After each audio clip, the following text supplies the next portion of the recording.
Ini adalah Acer Travelmate X1451, laptop yang dijual untuk para pebisnis yang dapat menunjang mobilitas dan efisiensi kerja. Dan lu tahu nggak sih bedanya laptop untuk bisnis sama yang biasa itu ada di mana? Jangan ngomongin soal spek lah, soal spek mah variasi. Laptop bisnis juga ada yang speknya tinggi, yang rendahnya pun juga ada. Desainnya ya variasi juga, cuma kalau bisnis kan jelas nggak mungkin heboh kayak laptop gaming ya. Jadi langsung aja, yang bedain itu, dia itu lebih mudah terintegrasi dengan sistem IT kantor. Buat teman-teman yang kerja di kantor, biasa dikasih laptop inventaris, yang susah buat akses jaringan keluar kantor, nah itu tuh yang ngebedainnya. Makanya sih ya, nggak asal pilih laptop buat dipakai di lingkup kantoran. Selain ya buat apa kasih laptop gaming, bukan kerja adalah main gaming gitu yang ada gitu. Ya kalau bisa sistem adminnya sih itu bisa lebih difokuskan lah. Nah, Acer Travelmate X1451 ini salah satu opsinya. Dan mungkin yang gue pakai ini levelnya untuk staff ya, cocok buat digunakan small medium business atau UMKM. Bisa nih bagian pengadaan kantor save video ini. So buat Acer Travelmate X1451 ini, dari desainnya sih ya ini laptop kelihatan kayak laptop kantoran pada umumnya. Looksnya simple, kalem dan adem dilihatnya. Dari logo Acernya pun di laptop ini udah beda ya, yang nunjukin kalau ini laptop memang diperuntukkan buat orang kantoran yang profesional. Dibawa mobile kemana aja udah pasti nyaman, bobotnya enteng di 1,38 kg dengan ketebalannya nggak sampai 2 cm. Jadi masih portable banget buat nyelip di dalam tas kalian, tanpa makan banyak space. Sesuai sama nama Travelmate ya, teman travel gitu. Buat build quality-nya juga udah bagus dengan tekstur doff, jadi bercak sidik jari nggak akan ngurangin estetik dari laptopnya ini. Di bagian keyboardnya juga lumayan tactile, nggak terlalu cetek feel-nya, dan touchpad-nya juga lumayan smooth plus luas juga. Yang buat nemenin ngetik dokumen, input data kantor atau bikin PPT di sini sih udah cukup nyaman. Dan soal privacy juga udah disediain fingerprint reader yang numpang di touchpad-nya. Jadi data kantor penting yang lagi lu kerjain bakal tetap aman dan cepet juga untuk masuk ke dalam laptopnya. Ditambah kalau perusahaan lu makinin laptop, artinya ini lu sendiri tuh udah ikut andil dalam gerakan peduli lingkungan. Karena laptop ini udah didesain untuk bebas dari merkuri. Sedangkan untuk layarnya udah pakai panel IPS 14 inci dengan resolusi WUXGA ya, dengan rasio layar di 16:10 yang jelas space buat kerja kelihatan lebih luas. Warnanya juga udah cukup akurat dan terang dengan color gamut NTSC 45%, cocok buat kerja indoor tanpa harus mentingin posisi duduk untuk nyari viewing angle yang nyaman. Dan kalaupun butuh fleksibilitas lagi, layarnya ini bisa lo buka lagi sampai 180 derajat ya untuk layarnya. Jadi bisa geser rekan kalian atau ya ngejaga biar hinge ini tetap aman. Tapi sayangnya engsel layarnya ini belum bisa dibuka dengan mudah satu tangan aja, mesti ditahan posisi satunya lagi. Sekarang ke bagian performance-nya. Laptop ini juga udah ditenagai dengan prosesor Intel Core 5, prosesor 120U. Performance-nya udah jelas lebih ngebut, apalagi buat urusan multitasking kerjaan kantoran. Sebenarnya ada juga yang beberapa varian lainnya yang pakai Intel Core 3 100U ya buat yang seri paling bawahnya ya. Dan juga ada varian Intel Core 7 150U untuk yang varian atasnya. Lagi-lagi bisa disesuaikan sama kebutuhan kantor kalian.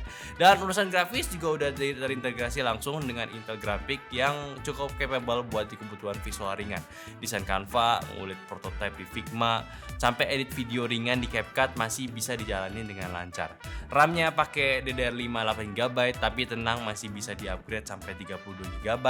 Dan storage-nya NVMe SSD 512GB dengan kecepatan di 3900 Mbps dan write-nya itu di 2600-an Mbps.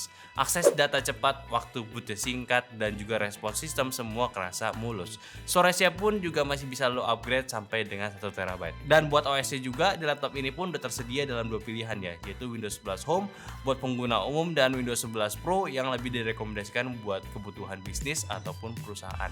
Kalau ditanya perbedaannya apa ya simpelnya di sini. Versi Pro-nya itu ya punya fitur keamanan yang tambahan lagi. Keamanan tambahan maksud gua, dan manajemen device yang lebih lengkap. Jadi cocok banget buat di lingkungan kerja profesional yang butuh keamanan ekstra tanpa ribet. Buat performance-nya sih gue juga udah benchmark pakai PC Mark 10 dan yang dapetin skor yang lumayan oke lah, yaitu di 4700-an ya, dengan skor productivity-nya di 7000 dan digital content creation-nya di 6200-an. Dari hasil itu kelihatan kalau laptop ini emang ditujukan untuk kerja produktif.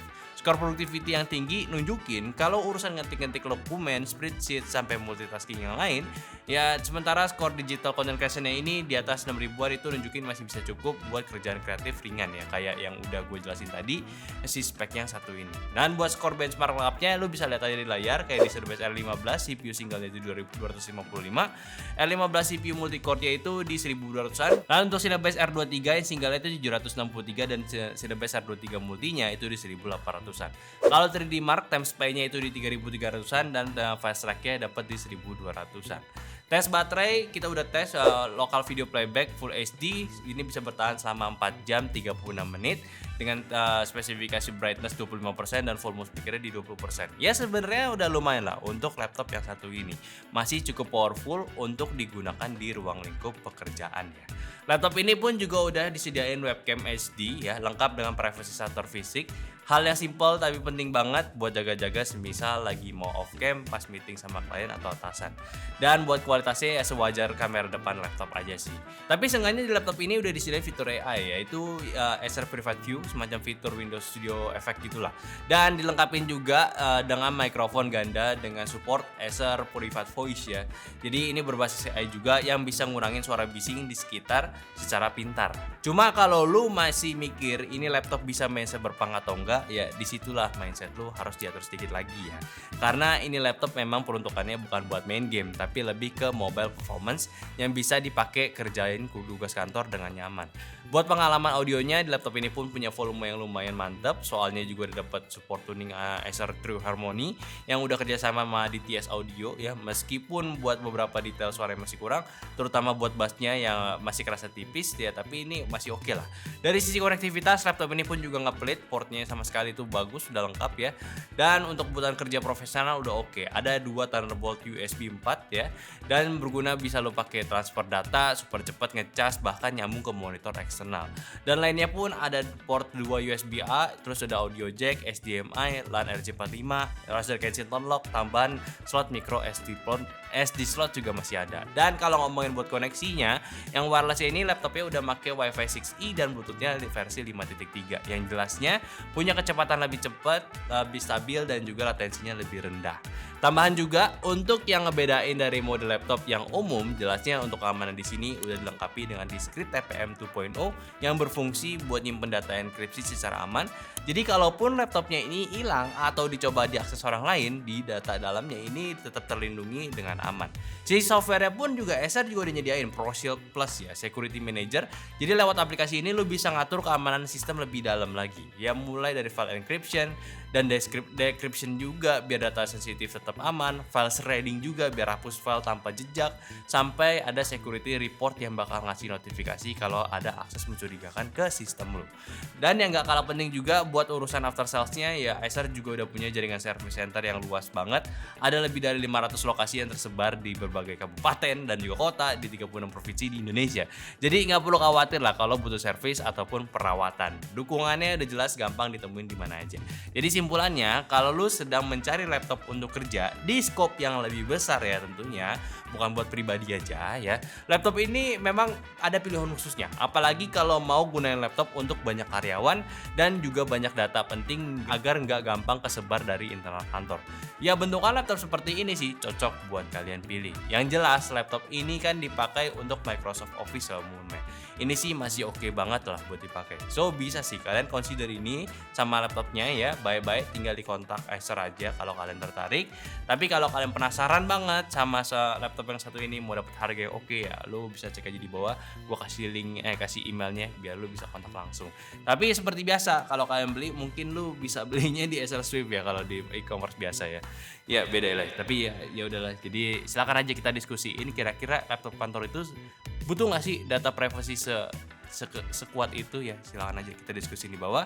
Dan seperti biasa jangan lupa juga untuk follow semua akun kita yang ada di Instagram, TikTok, Facebook, Discord yang semua ada di deskripsi. Dan jangan lupa juga follow akun Kok Nggak Di Nyanteh buat channel unboxing kita. Dan terakhir sampai jumpa di channel Nyanteh selanjutnya. Bye.